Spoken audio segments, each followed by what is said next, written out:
The Silmarillion was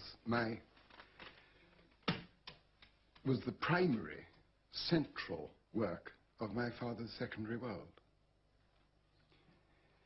One of the chief things that people know about it, I think, is that it was unfinished. But I think this is, in a way, misleading. The real point is that there were several Silmarillions. When he was a very young man, during the First World War, and in the years immediately following, he wrote a work called The Book of Lost Tales, which the little notebooks that he used still exist, little penny notebooks, and some parts of it, he recorded, were written in the trenches under shell fire. And this was the first Silmarillion, although he didn't then call it that.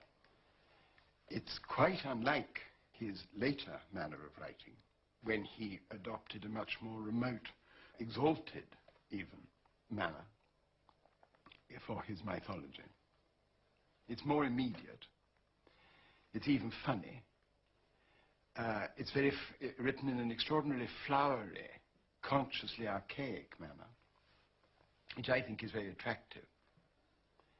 But there already, often in very early undeveloped forms, are the great stories, the great legends, which were an inspiration to him throughout his life. Above all, the Lay of Beren and Luthien, and the tragedy of Turin Turamba. Another Silmarillion was already in existence by about 1930.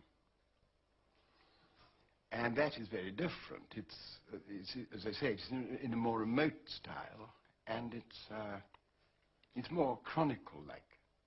But the important thing is that was finished. The Book of Lost Tales, you could say, was finished. The 1930 Silmarillion was finished. It's complete.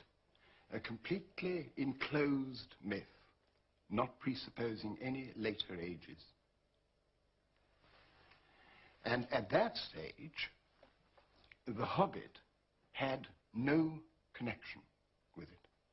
In fact, he said in a letter that he wrote in 1964, he said, by the time the Hobbit appeared in 1937, the Silmarillion was in coherent form. The Hobbit was not intended to have anything to do with it. I had the habit, while my children were still young, of inventing and telling orally, sometimes of writing down, children's stories, in inverted commas, for their private amusement. The Hobbit was intended to be one of them. It had no necessary connection with the mythology, by which he means the Silmarillion, but naturally became attracted towards this dominant construction in my mind, causing the tale to become larger and more heroic as it proceeded. Even so, it could really stand quite apart. And so you see, the famous names of Middle-earth, such as the Misty Mountains, Mirkwood, the great river of Wilderland, they began with the Hobbit and had no necessary association at all with the mythology as it existed at that time.